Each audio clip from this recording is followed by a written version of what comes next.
नमस्कार दोस्तों, मैं हूं मनीष। आपका स्वागत है हॉन्टेड वर्ल्ड की दुनिया में। तो आज हम बात करेंगे कुछ भूतिया घटनाओं की, यानी कुछ हॉरर स्टोरीज की, जो कि आज हम आपको सुनाएंगे। ये कुछ ऐसी हॉरर स्टोरीज होंगी जो कि आपको डरा कर रखती हैं, जिसमें आपको सस्पेंस और थ्रिलर देखने को मिल जाएगा। सब बिना किसी वक्त ज़ाया करे हम अपनी वीडियो को शुरू करते हैं।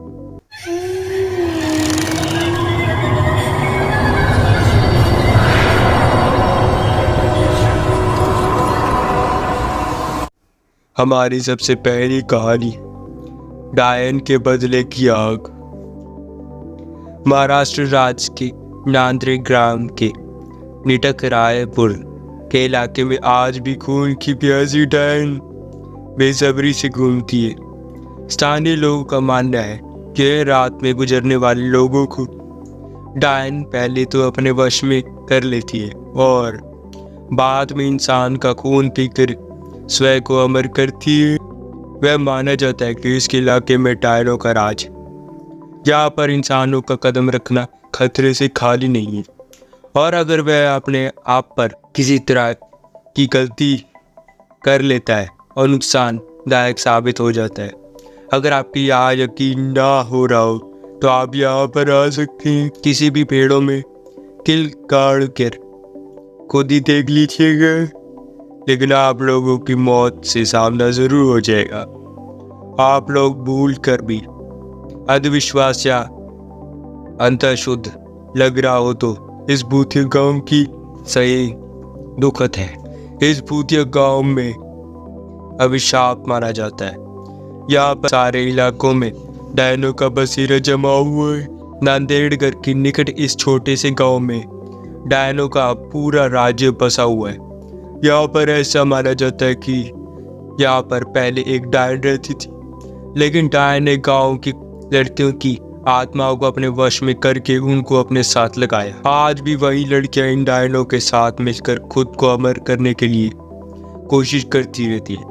यह गांव भी वही जगह है जहाँ वास्तविकता में यहाँ एक पुरुषों को रात में निकलने पर प्रतिबंध है। अब किसी कौन सी जगह पर डायन उन्हें अपने वश में करके कोई नहीं जानता।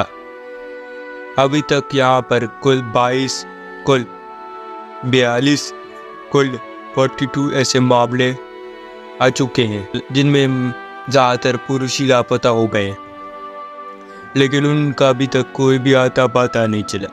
यह माना जाता है कि डायन उन पुरुषों को मार दिया होगा। रायपुर में पेड़ों को काटने पर प्रतिबंध लगाया हुआ है। यहाँ के पेड़ों के ऊपर डायनों का राज और बात बताई जाती है। एक बार एक पेड़ काटने पर गांव के एक मनुष्य की मौत हो गई थी।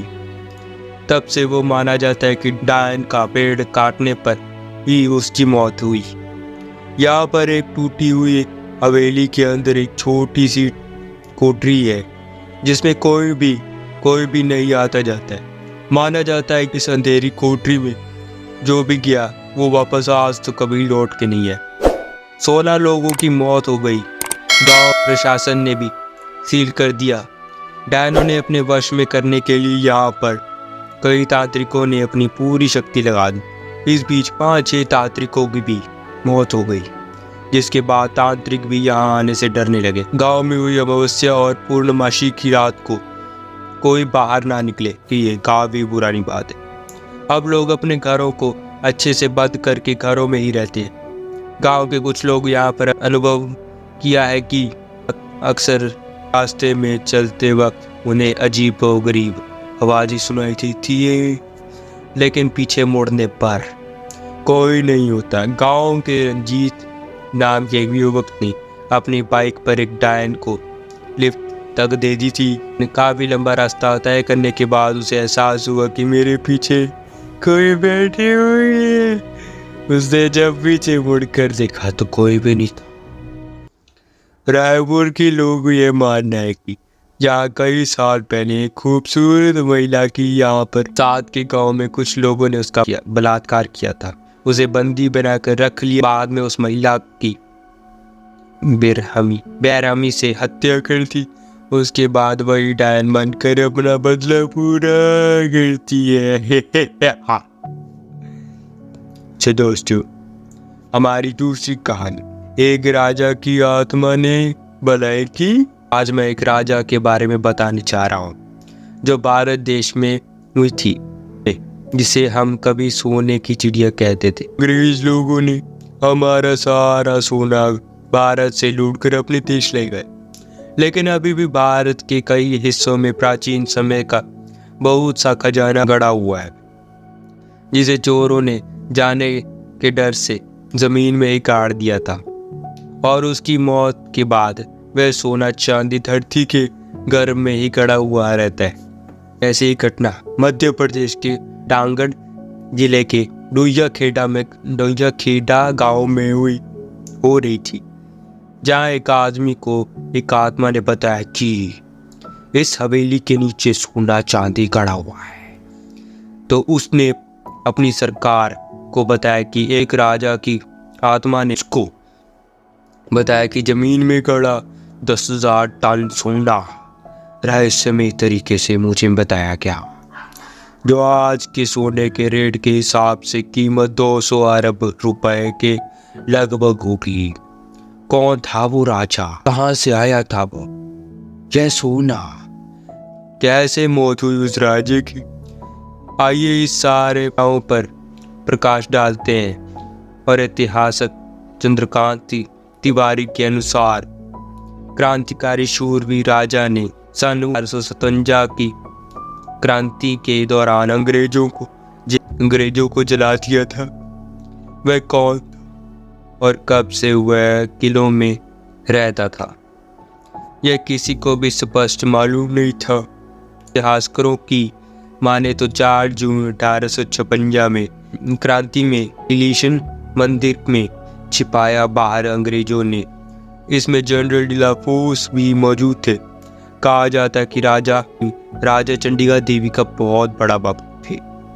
वह रोजाना सुबह माँ चंडिका की दर्शन करने के बाद इस सिंहासन पर बैठते थे। लोगों के अनुसार राजा पूजा करने के बाद अपने गले में एक फूलों की माला लेते थे।